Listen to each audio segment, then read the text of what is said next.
Good evening, everybody. Happy Sunday. How's it going? I hope you had a great weekend. Hope we can end the weekend off on a good foot. Reading, as you can see, California Haunts here has shifted for the holidays. I got my Christmas tree back here. Got my fireplace going, and again, like I usually say, put on your fuzzy slippers and whatever is else you do to relax in front of the fire, and grab yourself a hot cocoa or a hot toddy, and we're going to be reading some creepy winter stories starting today. My name is Charlotte. I'm going to be your host for the next hour, and I'm also the owner of the California Haunts Paranormal Investigation Team, based out of Sacramento, California. We are 45 strong, up and down the state, and we also have branches: Oregon, Washington, Hawaii, so we can get to you, right? Okay. If you're watching from Facebook today and you enjoy what you're seeing, please be sure to hit that follow button and hit a like button and share it. Share it with everybody you know. Let them know that we're doing this on Sundays, where we read from a paranormal theme book every Sunday. Also, if you're watching from YouTube, look down in the bottom right hand corner, and if you haven't subscribed yet, you'll see that little ghost down on the bottom down there with the Sherlock Holmes hat on and magnifying glass, and that's the way to subscribe. We've got more than 400 videos sitting over there, lots of topics, so there's always something to choose from. That's something for everybody. Okay, and again, the people on and everybody watching it on YouTube, if you could be so kind as to share, share, and subscribe. Like, share, and subscribe, because we're looking for subscribers, and the only way to do that is to have people share the show, right? And if you're listening from any location around the world to the RSS feed, same thing. If you like it, sit down and have somebody have coffee with you and listen to the show, right?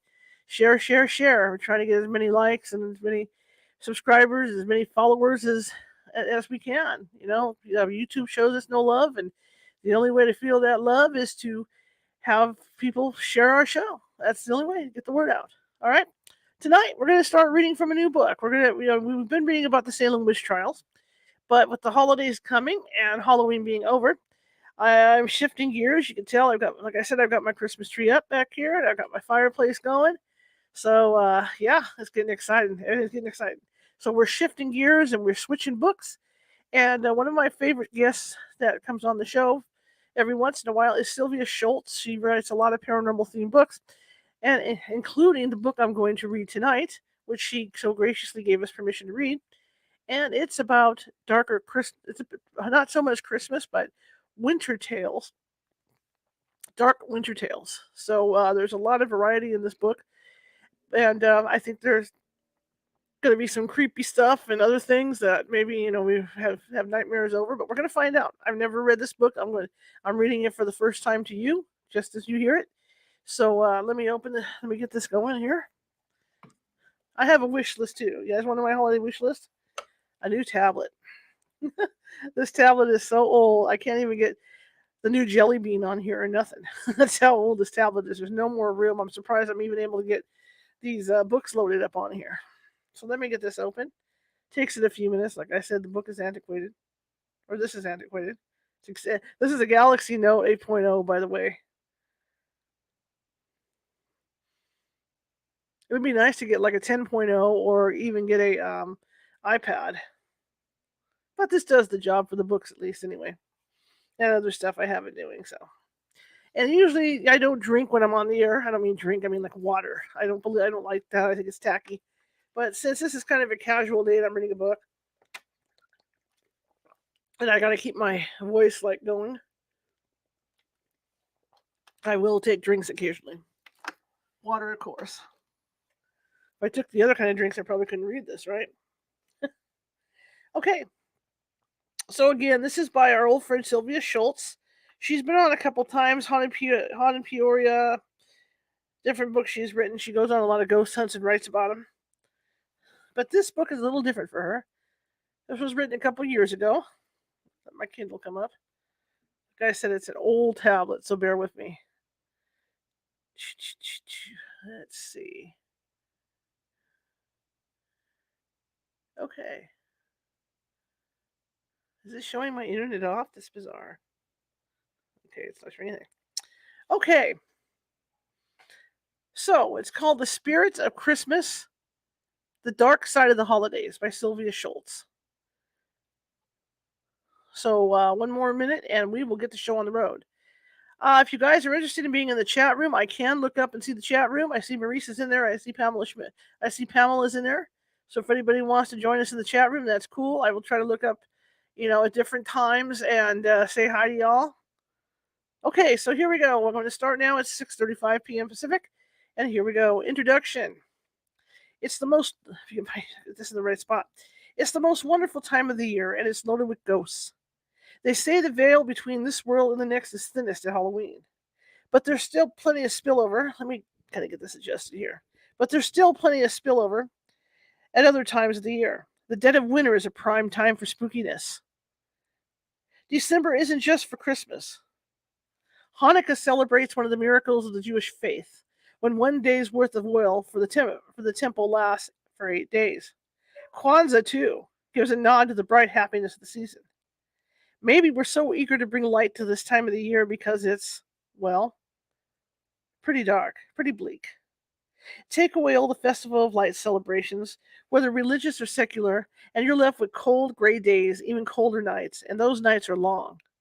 For centuries, we've chosen to have celebrations around the winter solstice, the longest night of the year. There's something in our human nature that wants to fight the darkness. This book itself is a celebration of the weirdness that has swirled around the Christmas season for many centuries. Within these pages, you'll find stories to warm your heart and tales to chill you just as effectively as a cutting December wind. You'll find creatures of Christmas folklore from ages past, monsters that will haunt your dreams far more than the dreaded phrase, batteries not included, or even the chilling, some assembly required. You'll also find some fairly creepy tales that just happen to take place in the darkest, coldest part of the year. Not all Christmas ghost stories have cheerful, redemptive endings, like A Christmas Carol. Even in Dickinson's book, there's a fair amount of creep factor in the ghost of Christmas yet to come. Not all winter ghost stories take place beside a welcoming, crackling, cozy hearthfire. We've started to embrace this chance to revisit Halloween weeks later. In 2015, the movie Krampus made $61.5 million at the box office. Recent years have also seen many commercial haunted houses realizing the potential of this out-of-season spookiness. There are now Krampus-themed haunted houses operating in Phoenix, Austin, Nashville, Denver, Green Bay, and many other cities. And yes, Krampus plays in Peoria, the Haunted Infirmary, in Illinois' top 10 rated haunt on the grounds of the Peoria State Hospital in Bartonville. Switches gears in December and welcomes Krampus to its spooky halls. Even Disneyland gets in on the fun as the Haunted Mansion is transformed into a Nightmare Before Christmas themed ride. Most of these haunts are simply called Krampus, a haunted Christmas, but some use the holiday as a chance to get creative with groan-inducing holiday puns. The Fright Before Christmas, Santa's Sleigh, Jingle Hell, and A Nightmare on 34th Street are just a few of these haunt names. Chamber of Horrors in New York even lets you get your picture taken on Santa's lap, in case you're still planning your Christmas card. And for those of us who still feel warm and fuzzy around the holidays, some haunted houses offer a $3 discount for haunt goers who bring a toy to donate to charity. Some of these stories were collected centuries ago. Some of them were told to me by people who experienced them. All of them are true, in the sense that they held truth for the people who were there and who later shared them with others. They were true at the time, and that's good enough for me. That is my goal in writing this book, to share all of these marvelous, terrifying, wondrous stories with you. The book is divided into several sections for your reading pleasure. God Rest Ye Merry Gentlemen takes a look at the Victorians and their passion for ghost stories at Christmas. We Wish You a Merry Christmas, or Else introduces some bizarre Christmas customs and looks at the raucous side of the season as it used to be celebrated. He Sees You When You're Sleeping introduces the monsters and demons of Christmas. In the Bleak Midwinter describes unsettling events that unfolded in the coldest, darkest part of the year. The Darkest Midnight, in December, is a look at tragedies that happen to take place in that month. 'Tis the Season is a collection of ghost stories all through the month of December. And It Came Upon a Midnight Clear gathers ghost stories that happen on Christmas Eve or Christmas Day. So decorate the tree, whip up some eggnog, hang the stockings, And don't forget to check under the bed. Merry Christmas to all, and to all a good night. I'm sorry, good fright. My bad. All right, here we go. God rest ye merry gentlemen, the Victorians. So why tell ghost stories at Christmas? That ship sailed on November 1st, didn't it? Ho, ho, ho, not so fast. Take away the brightly colored lights, the promise of a full stocking, and the breakneck shopping frenzy, and you have what is admittedly a very bleak time of year. December marks the turning of the year, the shortest days and the longest nights. For centuries, it was the perfect time to curl up with a good ghost story. In 1891, in the introduction to an anthology of Christmas ghost stories entitled Told After Supper, the British writer Jerome K. Jerome wrote, whenever 5 or 6 English-speaking people met round a fire on Christmas Eve, they start telling each other ghost stories. Nothing satisfies us on Christmas Eve but to hear each other tell authentic anecdotes about specters. Part of this hunger for tale of ghostly revenants came simply from the time of year Christmas is celebrated. This went back centuries, long before the Victorian era. The Puritan leader, Oliver Cromwell, was also the Lord Protector of England, which meant that he got to make the rules for a while. In the mid 1600s, Cromwell tried hard to abolish the celebration of Christmas altogether. After all, he argued, nowhere in the Bible does it expressly say that Christ's birthday is on December 25th. As a matter of fact, shepherds in the Holy Land watched o'er their flocks by night in the springtime, April or early May. It wasn't until the 4th century that Pope Julius I fixed December 25th as the date to celebrate the birth of Christ. The Protestants also thought that celebrating Christmas smacked of Catholicism, which they were eager to abolish.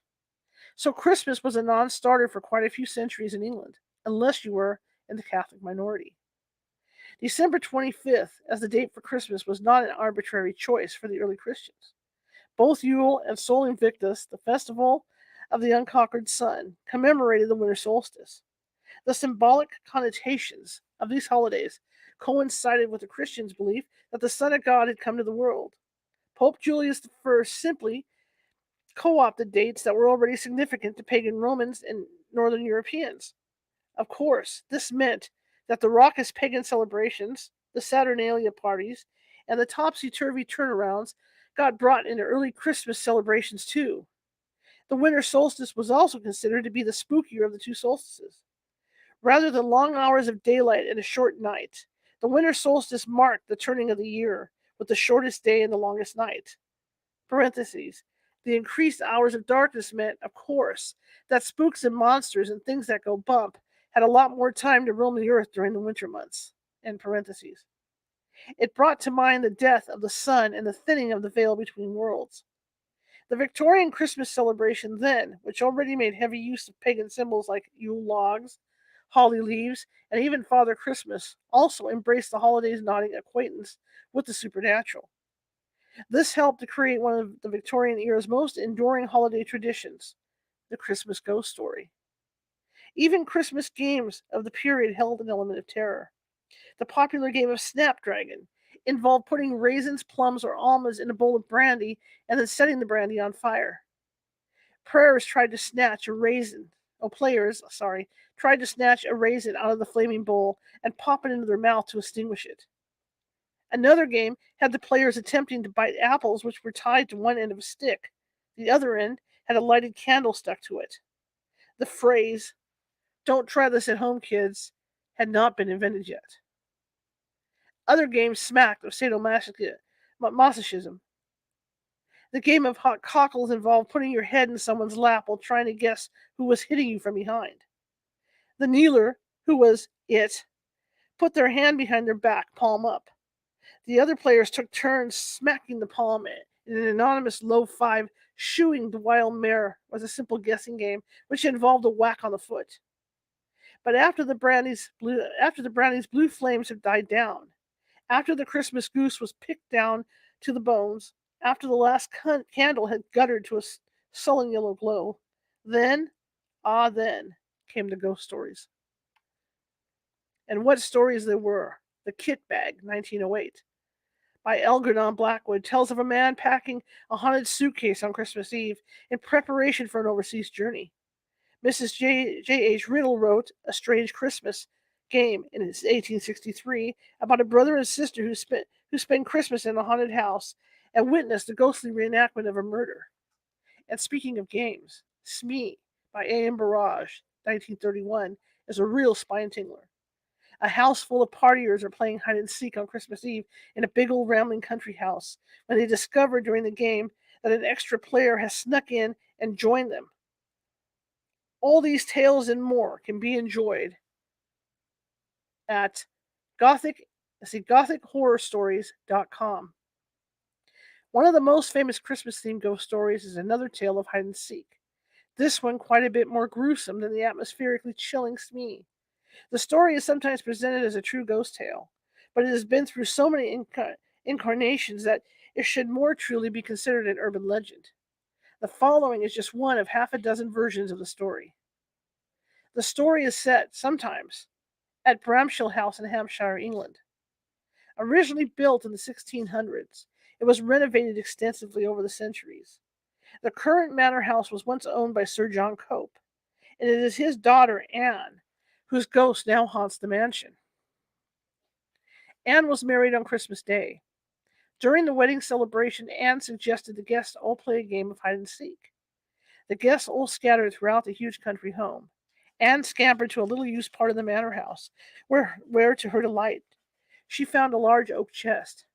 She climbed inside and pulled the lid down on top of herself. It was a good hiding place, much too good.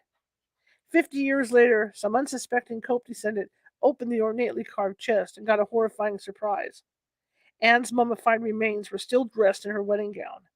Scratch marks on the inside of the lid were a gruesome testimony to her final hours. In 1953, Bramshill House was sold out of the family and turned into a police training center. Many cadets, so the story goes, have seen a lady dressed in a long white gown drifting around the mansion, or caught whiffs of the sweet scent of her wedding bouquet. Sure, it's an urban legend of sorts, but it's also kind of a cool story. And as urban legends go, this one has staying power. Its origins can be traced back to before the Victorian era. The story can be found in a poem by Thomas Haynes Bailey, 1797 to 1830, sometimes called The Ballad of the Mistletoe Bride. The poem and the story illustrate the technique of setting a tragic story at Christmas. It's a juxtaposition of a joyful time of year and a joyous occasion, which is a wedding, with the main character's horrifying final moments being buried alive. The Victorians just loved this stuff. As far back as Shakespeare's time, Christmas was associated with wandering spirits. In Hamlet, the guard Marsilius tries to explain the sudden disappearance of Hamlet's father's ghost. Some say that ever against the season comes, wherein our Saviour's birth is celebrated, the bird of dawning singeth all night long, and then they say, no spirit dares stir abroad.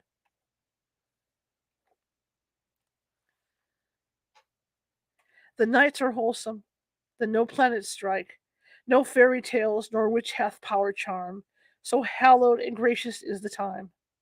Maybe Marcellus was doing his own version of whistling past the graveyard, or hiding under the covers so the ghost can't get him. But this bit of ghost lore tells us a lot about the Victorian attitude of later years towards spirits. There were spirits aplenty running around Victorian England, but according to the lore, Christmas Eve was the one night of the year when ghosts were not allowed to roam the earth. Maybe that's why the Victorians felt so safe telling spooky stories on Christmas Eve. They could talk about ghosts all they wanted, with no fear of drawing unwanted attention from the spirit world. Another theory of the Victorian fondness for ghost stories is that people of the era were just glad to have a safe, well-lit place to tell those stories. The Industrial Revolution of the late 18th and early 19th centuries marked a move towards living in big cities. As England's population moved into urban areas, nature and the darkness found there after the sun went down became unfamiliar and frightening. People of the early 19th century had only recently gotten used to the luxury of having dependable sources of light after nightfall. Gas lighting was invented in the 1790s, and gas lighting of streets and buildings began in the early 1800s. Most streets in London were lit by gas lamps as early as 1816, but gas as a means of lighting homes was distrusted for the first 50 years or so. There's also a theory that gas fixtures themselves contributed to epidemic of hang on, the epidemic of Victorian ghost sightings.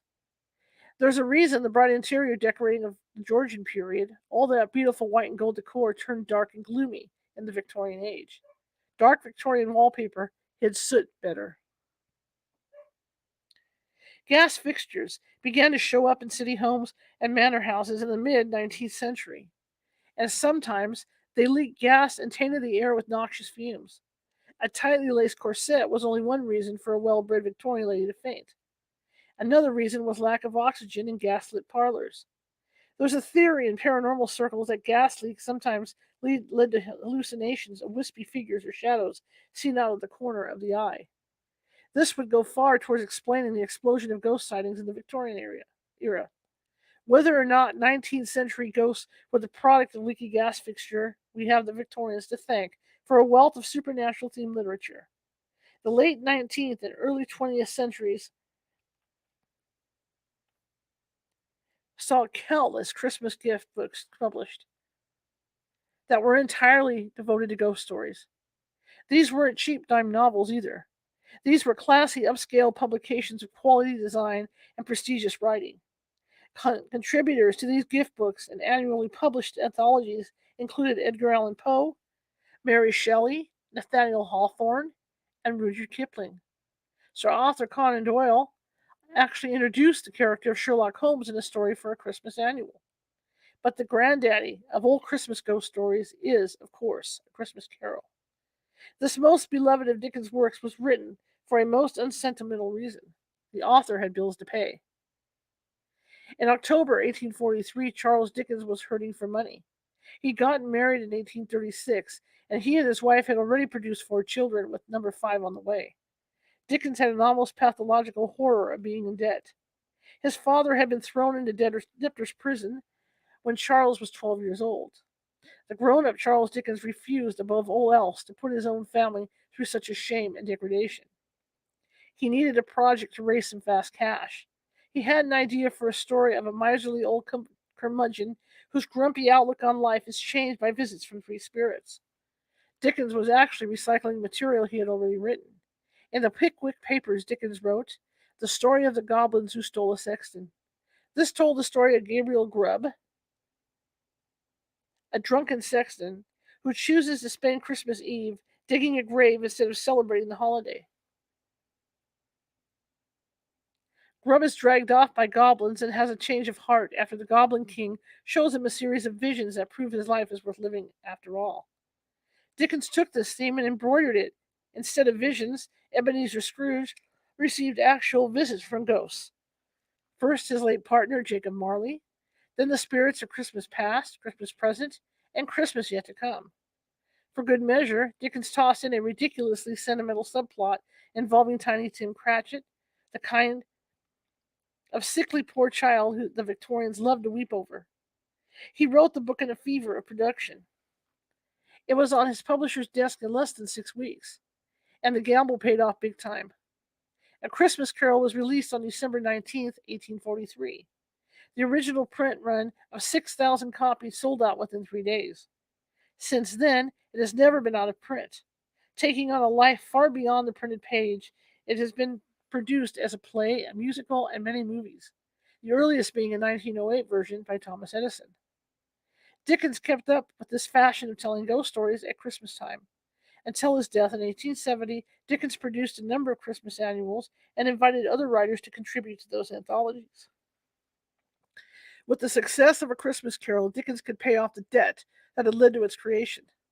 Dickens was set for life. In fact, he was able to leave both his wife, from whom he was separated, and his mistress, an actress he met, independently wealthy for the rest of their lives. Not too shabby. Incidentally, it seems that Charles Dickens has joined the cast of spirits who populate his best known work.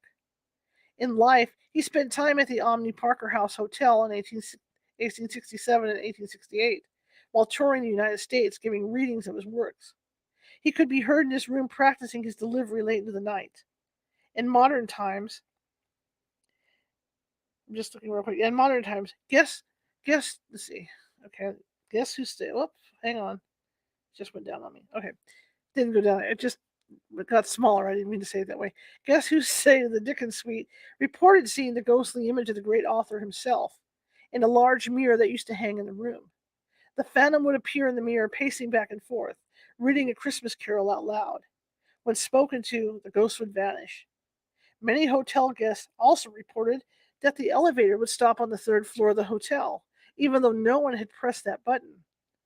Was it the ghost of Dickens heading back to his room? The haunted mirror spent many years hanging on the wall at the hotel until it was moved a few blocks away to the Tremont Temple Baptist Church. It now hangs on the second floor at the very end of the hallway. It wasn't only famous writers who contributed stories to these Christmas annuals. Folks who didn't have a literary reputation to uphold, but who had an interesting tale to tell, often shared their experiences with the magazines. A Major McGregor shared his tale with Real Ghost Stories, which was the celebrated Christmas edition of the Review of Reviews. At the end of 1871, the Major went to Ireland to visit a relative who lived in Dublin. In January 1872, this relative's husband fell ill. The Major sat up with the sick man for several nights, until it seemed a corner had been turned. On that night, the Major felt confident about leaving the patient to sleep alone, and he himself went to the guest room for some much needed rest. He told a footman to wake him if the patient suddenly took a turn for the worse. Then he went to bed. The Major was awakened some time later by someone giving him a push on the shoulder. He came awake immediately and said, "Is there anything wrong?" He got no answer, just another push. The Major, thinking it was the footman, got annoyed and snapped, "Can you not speak, man? And tell me if there is anything wrong." His visitor stayed silent. The Major, not wanting another shove on the shoulder, made a grab in the darkness and caught a human hand, warm, plump, and soft, obviously not the hand of the footman. The Major asked, "Who are you?"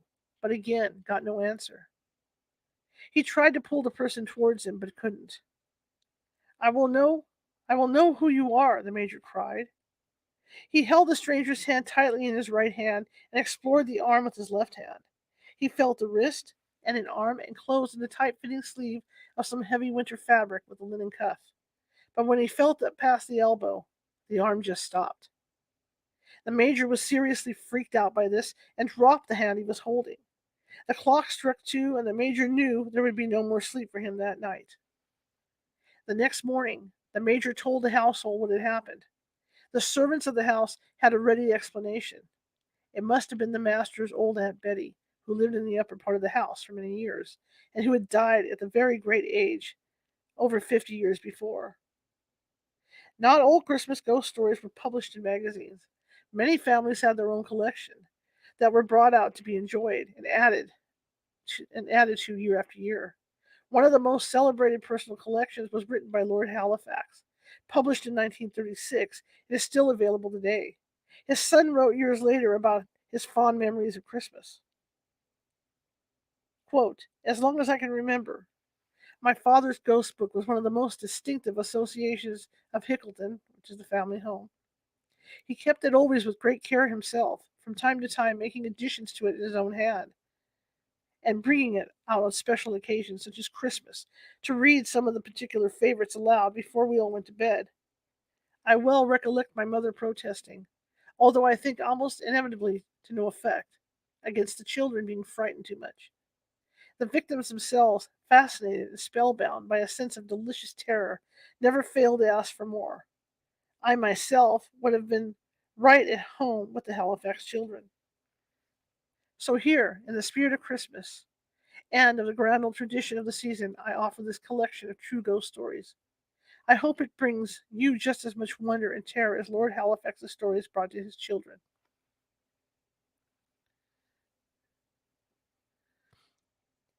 We wish you a Merry Christmas, or else. Bizarre Christmas traditions Christmas hasn't always been Tiny Tim saying, God bless us, everyone. Centuries ago, it was more of a matter of every man for himself. It was a time of carousing, of turning the social order of things upside down. It was, in short, a time for shenanigans. Even in modern days, we still cling to a cozy Victorian ideal of the holidays. Say Christmas, and most of us will reflexively think of a family gathered around a colorfully lit tree, a tree with presents piled underneath it. Whether or not that imaginary family will get along with each other without the lubricating effects of copious amounts of rum spiked eggnog is another matter. But before the Victorians came along and settled things down, Christmas was not the quiet domestic holiday of Dickens, one horse sleigh rides, and courierized prints. Instead, it was a holiday of boisterous revelry, sort of a mashup of Halloween, New Year's Eve, and Mardi Gras. The Romans started the custom of giving gifts at the solstice celebration. Winter solstice, being the shortest day and the longest night of the year, comes from the Latin for comes from Latin for the sun stands still. Although the winter solstice was called bruma to distinguish it from I hate foreign words, solsticia, the summer solstice. Saturnalia and Calendar were both well-lived Roman holidays. At Saturnalia, slaves were allowed the run of the house, and masters were obliged to serve them. And Calendar marked new beginnings. The 4th century writer Libanius had this to say about the celebrations. Quote, the feast of the Calendar is honored as far as the Roman emperor stretches. Everywhere is singing and feasting. The rich enjoy luxury, but the poor also set better food than usual upon their tables. The desire to spend money grips everybody. People are not merely bountiful to themselves, but to their fellow humans. A stream of present pours itself out on all sides. The Calendar bring all work to a halt and allow humans to surrender themselves to pure pleasure.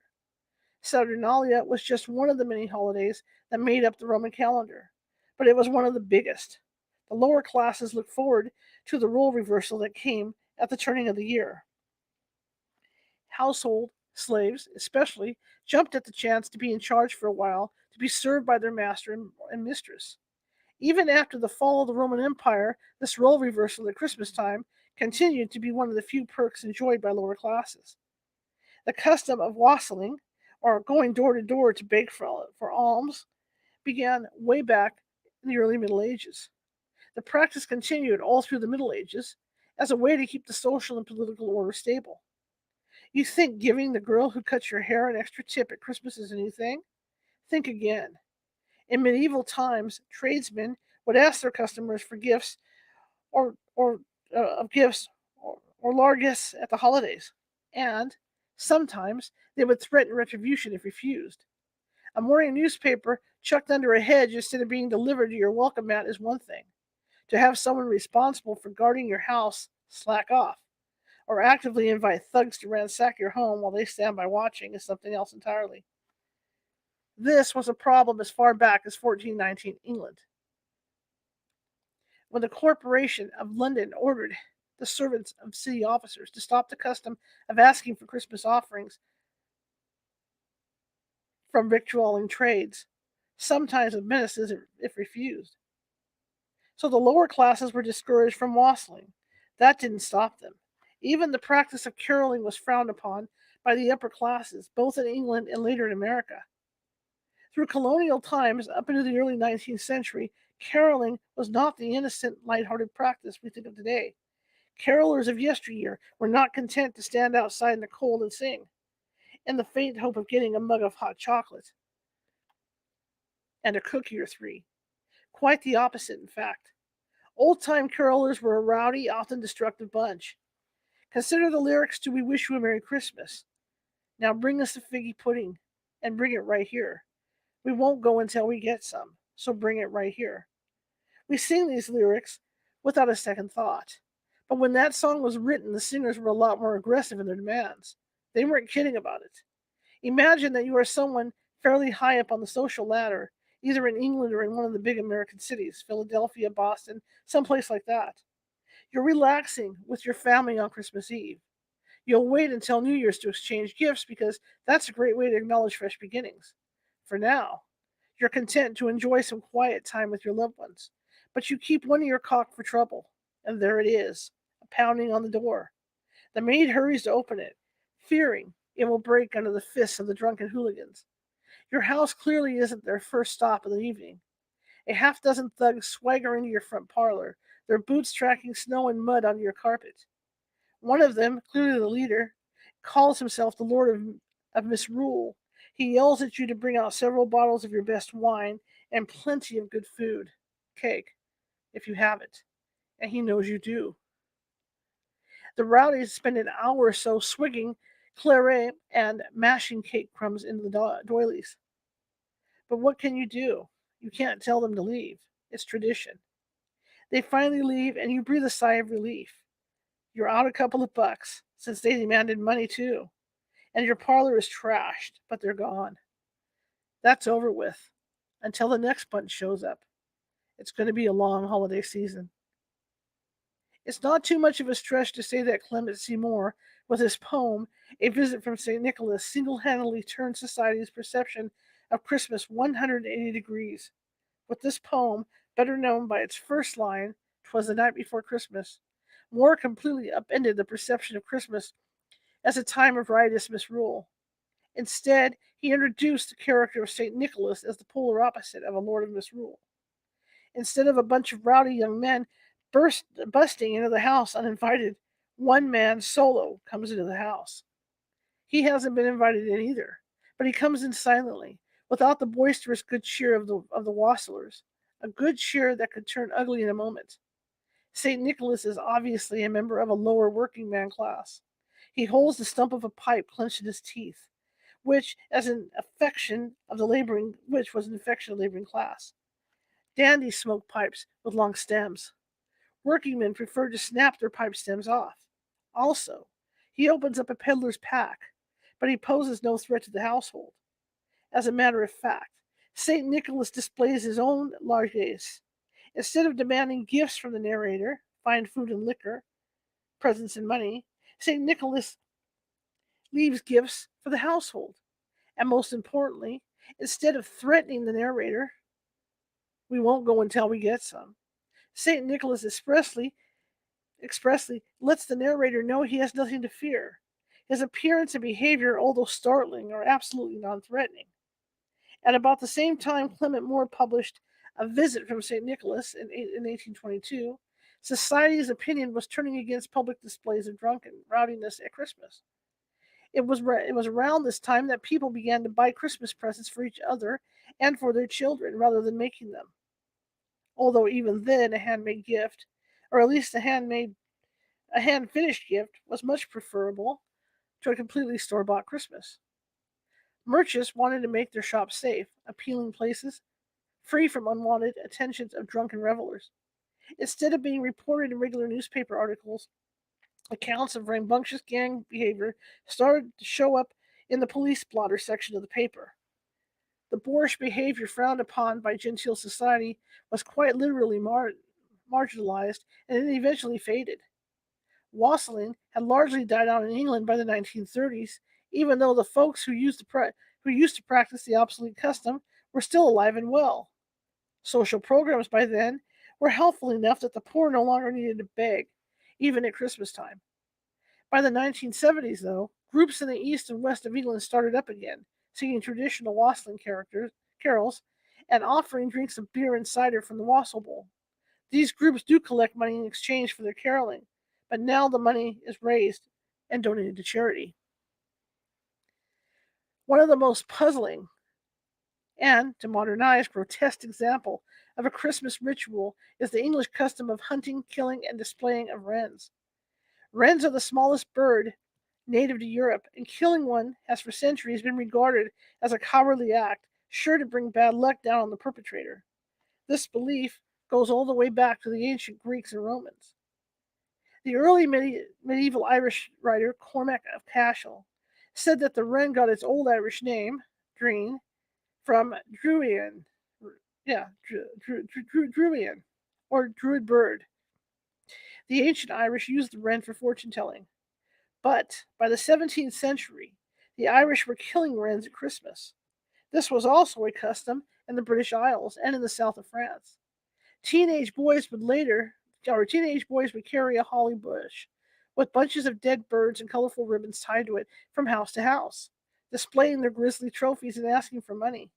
Later, the dead bird was carried in a box, and the wren boys would put on small skits or mock combats for the entertainment of their audiences. This custom continued through the 18th and 19th centuries. Most of the time, the tiny corpse was carried around and displayed in a ribbon bedecked bier, but in England, by the 19th century, the hunters had switched to putting the wrens alive in a box. The box, too, was festively decorated, with colored paper or ribbons hung from the top, two candles at the sides, and glass windows at either end so the captive birds could be viewed. This box was slung between two poles and carried around to accompany the carolers. This method of capturing the birds alive took more skill and meant that the birds could be released safe and sound after Christmas. When hunting, along with caroling and wassailing, was one of the several ritual reversals carried on by working class people in the 17th through 19th centuries. Much earlier than that, though, members of the higher social class were getting up to their own Christmas shenanigans, and some took it, well, a little too far. Most of the records we have of that medieval period in Europe come down to us from the church, as priests and monks were generally the record keepers of the time. By the 12th century, some of the clergy in France had developed a Christmas celebration that evoked the pagan merrymaking of ancient Saturnalia. They called it the Feast of Fools, or Asses, or Subdeacons, and it spread rapidly from France into Flanders and then to England. The point of this, originally, was for the higher ranking clergy to practice humility by letting the lower orders lead the worship services at New Year's. Soon, though, it evolved into a general Christmas time celebration, with the rites being changed to suit the burlesque revelry. As early as 1236 and 1238, Robert Groteste, Bishop of Lincoln, had to issue an edict forbidding his clergy to completely upend the order of worship. They were pretending to worship the demons. In 1333, John de Grandison, Bishop of Exeter, began a 30-year campaign to abolish the Feast of Fools in its cathedral. Apparently, the lower clergy talked the choir boys into throwing mud at each other during services on the 3 holy days after Christmas. The congregation loved it. They dissolved into disorderly laughter and illicit mirth. But the bishop was not amused. By the early 15th century, the practice was no longer tolerated. There was, however, a much more enduring tradition, the choosing of the boy bishop. In the early 10th century in Germany, the junior clergy and assistants of cathedrals were recognized and honored by being allowed to hold procession on the 3 holy days after Christmas. Deacons on St. Stephen's Day, priests on St. John's Day, and choir boys on the feast day of the Holy Innocents. The children were slaughtered by Herod's men in their search for the infant Jesus. This spread quickly to France and England and remained a custom throughout the Middle Ages. In the 12th century, the cult of St. Nicholas of Myra, patron saint of children, became popular in Western Europe, and this reinforced the popularity of the tradition of the Feast of Boys. The boy bishop was chosen by the choir boys, being one of them. He had to be good looking with a fine singing voice. The boy bishop was dressed in a jeweled mitre and velvet vestments embroidered with gold. He and his retinue paraded around the town, collecting alms in return for singing at monasteries, convents, and the house of nobles. Sometimes the money collected was donated to the boys' school. In other areas, the boy was allowed to keep whatever money was left, after the cost of providing a large supper for his mates on the feast day of the Holy Innocents. As reversals went, the choosing of the boy bishop to preside over services was pretty low key. It was easier for the clergy in charge to control the boys and regulate their celebrations, as opposed to the rowdiness of adult tradesmen.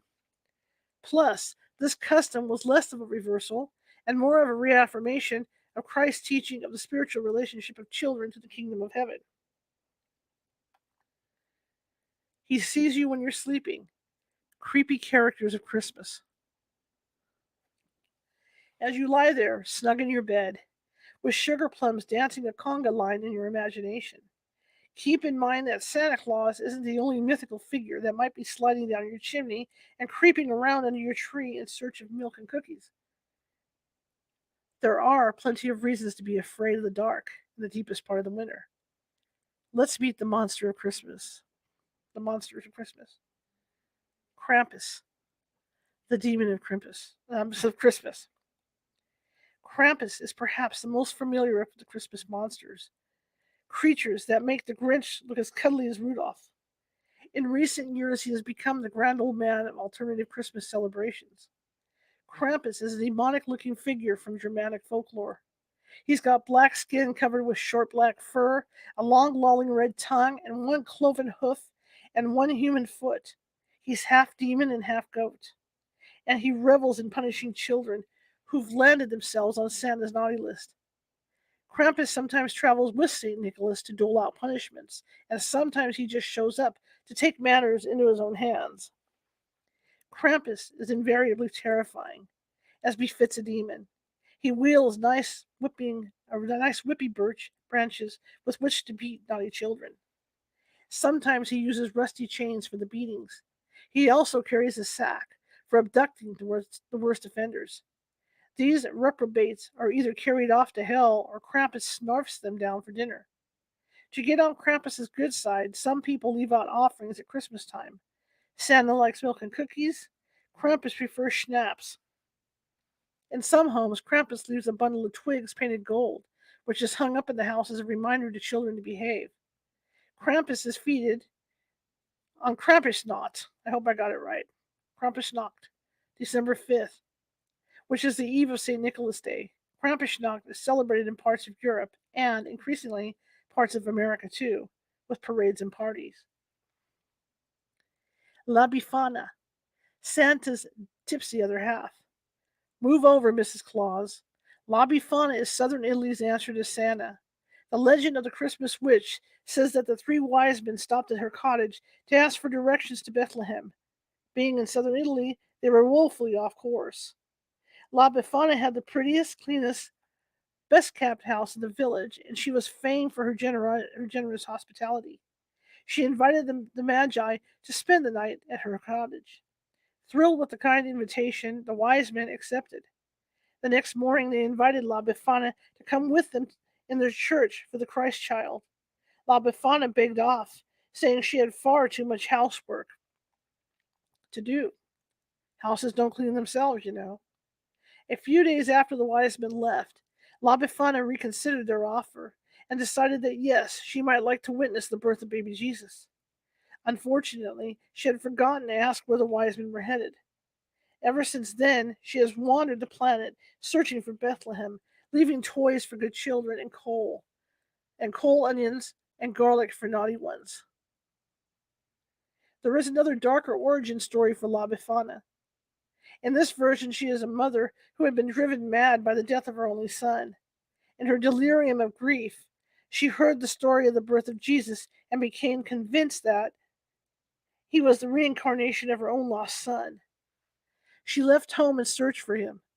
After months of looking, La Befana found the Holy Family and gave baby Jesus all of her late son's possessions.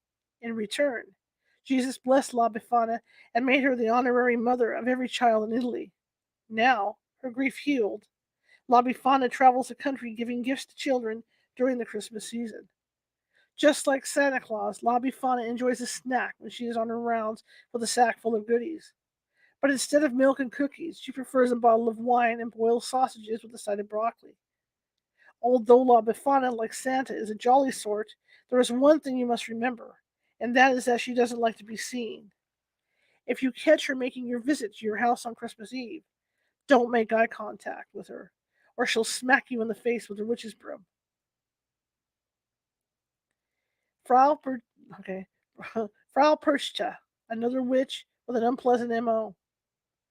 Frau Perchta, a character found in Germany and Austria, may be based on an ancient alpine nature goddess. She can appear as a beautiful young woman or as an old crone. Whatever her appearance, she can always be identified by the fact that one of her feet is a goose or swan foot. She hands out both rewards and punishments during the 12 days of Christmas, which is December 25th to January 6th. Good children can expect to get a few coins from her, but lazy folks or people who disrespect her feast day by eating something other than the prescribed foods of fish or gruel are severely punished. While she does have a bit in common with La Befana, they're both old women who leave presents for children. Frau Perchta, I hope I'm saying it right, has a vicious streak. Yes, she rewards the virtuous, but she also has a unique way of punishing the sinful. She rips out their internal organs and replaces them with big handfuls of rocks and straw, or rotting garbage. Yikes. Sant Lucia, patron saint of the poor and blind. In Scandinavian tradition, the Christmas season is welcomed on St. Lucy's Day, December 13th. Young girls, usually the oldest daughter in the family, wake the family members with a breakfast of Lucas batter, currant filled buns made golden and fragrant with saffron. The girl serves this treat to the family while wearing a crown made of holly surmounted by several lit candles. St. Lucy's Day is yet another holiday observance that emphasizes the triumph of light over darkness. In the Julian calendar, the winter solstice fell on December 13th, her feast day. St. Lucy is the Catholic patron saint of the poor and blind, and for good reason. Lucia lived in Sicily in the late 3rd century AD. A devout Christian, she longed for a life of prayerful chastity, but she faced an arranged marriage. Her husband to be happened to compliment Lucia's beautiful eyes, so she gouged them out and sent them to him, along with a note pleading for him to take what he most admired about her and to leave the rest of her alone. Lucia was martyred in 303 AD. But Lucia has a dark side too. In legend, Lucia was identified with Adam's first wife. She dumped Adam and took the devil as her lover, spawning a host of demon children. On her feast night, the longest night of the year, animals gained the power of speech, and her infernal children were free to roam the earth. The next morning, people celebrated with a feast of breakfast buns, saffron yellow, to acknowledge the victory of the sun rising on another day. Belschnickel, Nicht, Ruprecht, Ruklas, Zwartpiet, the Dark Helpers. Belschnickel, I hope it's right, guys, is a character from southwestern German folklore who crossed the Atlantic and now survives in Pennsylvania and Dutch customs. He makes his rounds dressed in tattered clothes and raggedy furs. He visits children before Christmas as a reminder of what the season has in store for them. Like Santa Claus and Krampus combined, he carries candy to reward good children and a switch to whip bad children. In modern times, Belschnickel has mellowed and uses his whip only to make noise and remind kids that they still have time to clean up their act before Christmas. Sort of a warning shot off the bow technique. Belschnickel might have gotten his name from the German Belsen, to beat or wallop, and nickel for St. Nicholas. Net, Net Ruprecht, I'm trying, guys, Zwarte Piet, and Rue Klaas are underlings of Belschnickel and of St. Nicholas. These characters are old heavies. Their job is to beat the bad kids while letting St. Nicholas or Belschnickel reward good children with gifts. Here we go. Net Ruprecht, Servant Rupert, Rue Klaas, Rough Nicholas, and Zwarte Piet, Black Peter, all made their first appearances in German play in 1668. The German play in 1668. This was around the time of the Protestant Reformation and the times that were changing. They were called into existence as the secular dark helpers of Christian God, the infant Jesus, then responsible for the delivery of presents. Since the gentle image of the angelic Christ child could not be expected to frighten children into good behavior, menacing characters carrying switches were just the ticket. Hans Trapp, Monsters Eat Whiny Children. Hailing from Alsace-Lorraine region of France, Hans Trapp was another anti-Santa. But instead of just being invented by grown-ups to scare kids into good behavior, legend says that Hans Trapp was a real man. As in the best fairy tales, he was a rich, greedy, evil guy. He ran afoul of the Catholic Church somewhere and was excommunicated and exiled to the forest. He would dress in raggedy scarecrow clothes and would snatch unwary children drag them to his cave deep in the woods, kill them, and eat them. One dark and stormy night, he was in the middle of a cannibalistic child abduction, and he was struck by lightning and killed in the act. Presumably, his evil nature survived him to terrorize children for centuries afterwards. Pierre Fouettard, Father Whipper. Pierre Fouettard is a French version of Hans Trapp, also purportedly based on a historical figure. He was said to have been, in life, an evil butcher who craved the flesh of children to eat. According to legend, 3 boys from rich families were on their way to a religious boarding school when they stopped at Pierre Fouettard's inn for the night. He lured the 3 boys into his butcher shop, where he killed them, chopped them up, and salted them down. The theme of a stranger danger is taken to the Brothers Grimm extremes in these cheerful holiday stories. St. Nicholas appeared in the butcher's shop, resurrected the boys, and took Pierre Fouettard into his custody. The butcher became St. Nicholas's servant and, like Krampus and Warpiet, was allowed to dole out punishments to children who misbehaved. Perchten, Genderbender. Perchten is a dual-gendered spirit who comes out during the 12 days of Christmas. Sean Perchten, beautiful Perchten, is female. She gives gifts and brings good luck. Shy Perchten, ugly Perchten, is male and punishes the sinful. The Yule Lads and Grilla, demonic dwarves. The Yule Lads are 13 Icelandic trolls. They each have a name that matches their distinct personality, sort of like a baker's dozen of the 7 dwarves. Some of the Yule Lads include Spoon Licker, Pot Scraper, Door Sniffer, Window Peeper, and Sausage Swiper, my kind of guy. In ancient times, they stole things and generally raised havoc and caused trouble for humans around Christmas. Yet again, they were used to scare children into good behavior. Later, though, Iceland borrowed the Norwegian Julianissi, Norway's version of Santa Claus, who brought gifts to good children. The 2 traditions became mingled until the formerly devilish Yule Lads became kind enough to leave gifts and shoes that good children left out for them. All 13 of the Yule Lads answer to Grilla, who is their mother. In Icelandic legend, she's an ogress who kidnaps, cooks, and eats children who don't obey their parents. She became associated with Christmas in the 17th century when she was assigned to be the mother of the Yule Lads. According to legend, Grilla has 3 heads, with 3 icy blue eyes in each head. She has horribly long fingernails that grow in grotesque claw-like curves and horns like a goat. Her earlobes dangle down to her shoulders. She has a beard on her chin that looks like a mass of tangled knotted yarn. She had 3 different husbands and 72 children, all of whom caused trouble for humans, ranging from harmless mischief to murder. As if the household wasn't crowded enough, the Yule Cat also lives with Grilla. The Christmas Cat. I'm not going to say this name, I can't handle it. Jolakaturin. I think it's Jolakaturin, the Christmas Cat. The Yule Cat is not a cuddly ball of calico fluff with a red bow around his neck, as his name might suggest. In fact, his main job is to eat you. In Icelandic tradition, those who finished their work on time got new clothes for Christmas, and lazy folks lost out. To scare children into doing their chores, parents would tell them that the Yule Cat could tell at a glance which children were lazy and needed to be eaten.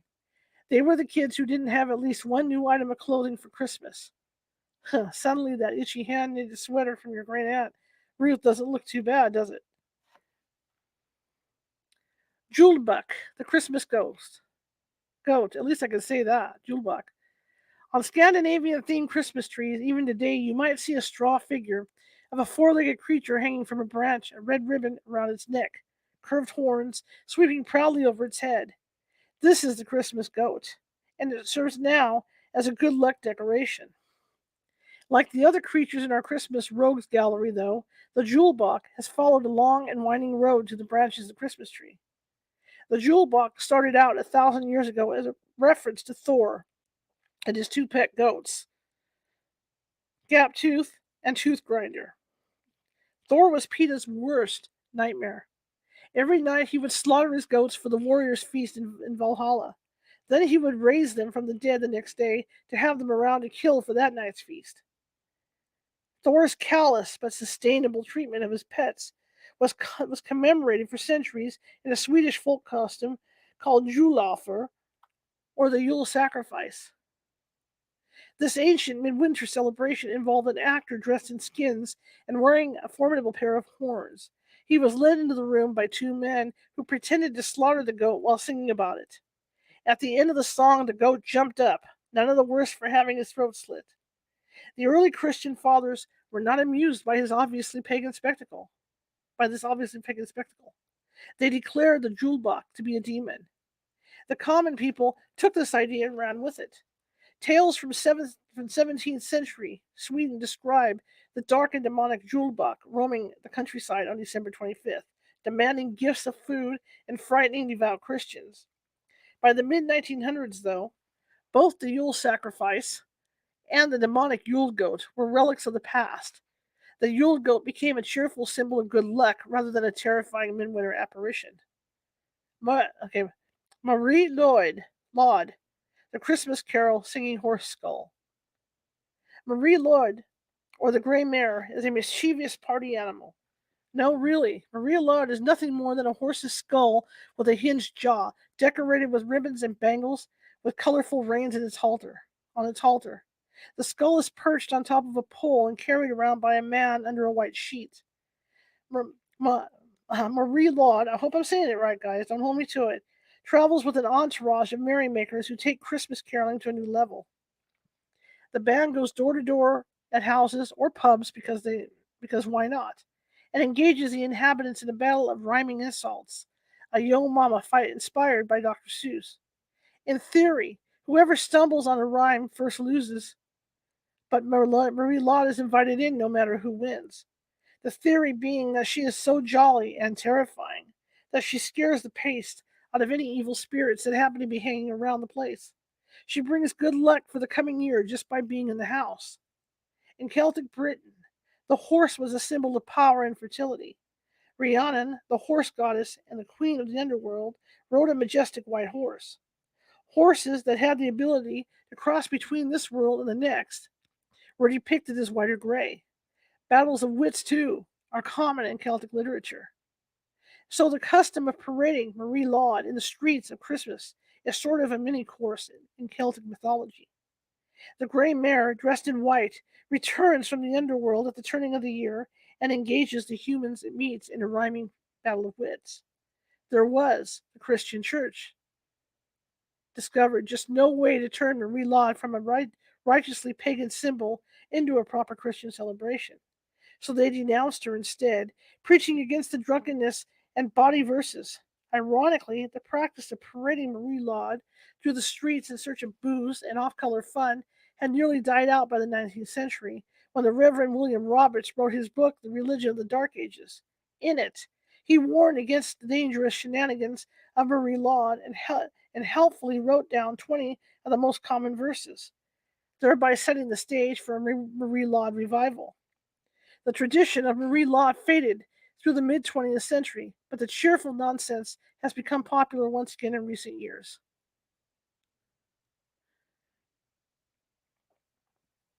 The Basque Giant. Old Zero is one of the Gentilec, a race of giants living in the Pyrenees and the Basque region of Spain. There are two legends of Old Zero's origins. The first is that many centuries ago, a brightly glowing cloud appeared in the sky over the Pyrenees. It was so brilliant that only one person could look directly at it, an old man who was nearly blind. The old man interpreted the vision as a sign that Jesus would soon be born. He asked the local giants to throw him off a cliff so he wouldn't have to live through the Christianization. The giants did as the old man asked, but on their way back down the mountain, the giants themselves tripped, fell off cliffs, and died, all except Old Zero. Another legend, one that makes slightly more sense, is that Old Zero was abandoned as a newborn in the woods. He was found by a fairy who bestowed on him the gifts of strength and kindness, and gave him to a childless couple who lived in the woods. This version of Old Zero grew into a good man who would carve wooden toys to give to local children. He worked as a charcoal burner and would tote the handmade toys in the charcoal bag to hand out to kids. This Olin Zero died saving children from a house fire. When he died, the fairy who had found him as an infant granted him eternal life, so he could continue to bring joy to children through his gifts. Neither of these legends, however, does anything to explain the vast tradition of throwing a sickle down a chimney to scare kids who refuse to go to bed. If children don't go to bed on Christmas Eve, they are told that Olden Zero will come into the house, snatch up the sickle, and cut their throats. Okay, guys, that is it till next week. Cool. What a great book. I hope you enjoyed it as much as I did. Wow. Let me close this down. Again, if you're watching from Facebook and you enjoy what you like this book, or you want to let everybody know that we're reading this book, go ahead and share it with people that you know. And if you are watching from Facebook, please be sure to hit that like button and hit that follow button, because we have, right up until Christmas, we're going to be reading these stories. Same thing with excuse me, I'm trying to get my eyes readjusted. Same thing with YouTube. Not only subscribe and like, please be sure to share it with others, because I think it's a really cool book. Anyway, I want to thank you guys for coming. I know it's Sunday night and you guys have to start getting ready for work and taking care of business. But I really appreciate all of you coming and listening. And I know some of my pronunciations were off. I'm sorry. I'm fat enough. I'm not good with names, but when I get into stuff like this, wow. But it's fun to hear these different Christmas legends. It's really, really fun. And I want to thank you all for coming tonight. I really do. If you like the show, share it with 5 people. If you hated the show, share it with 5 of your enemies. We're equal opportunity here, California Haunts Radio. We're just trying to get the work out, the word out about the show. We're, like I said, YouTube shows us no love, and those of you that are able to get the word out is great. It's word of mouth that's going to make this show a success. And so far, the last 3 years, you guys have really done a great job of it. We just want to continue to keep that rolling. And I appreciate each and every one of you that come night after night to listen to the show, or the people, or download the podcast of this show. I really appreciate it. But I want to thank you all for coming tonight. Tomorrow we'll be on at 6:30 p.m. Pacific with Dale Jarvis. We're going to be talking about haunted Newfoundland, so that should be an interesting night. But again, I want to thank you all for coming tonight. I really appreciate it. And I don't do this very often anymore, but you see that ticker running at the bottom? That's because California Haunts Radio is California Haunts in general is not a for-profit organization, even though we don't act it, but we don't take any money for our investigations. So everything comes out of our pockets. So in other words, if a mic breaks, if a computer breaks or whatever, I have to pay for it. I own the company. Just like the internet, costs and everything else. So I could use a little help to, keep things going. So if you could find it in your heart, that would be great. PayPal.me at California Haunts. Or if you don't like PayPal, I also have a Venmo, California Haunts. All the funds go into keeping the radio show on and the paranormal group out, helping people with their paranormal situations. All right. Well, anyway, I want to thank you all. I will see you guys tomorrow. Let me get on my page here. Click my buttons. I will see you guys tomorrow at 6:30 p.m. for Dale Jarvis and Haunted Newfoundland. Have a good night.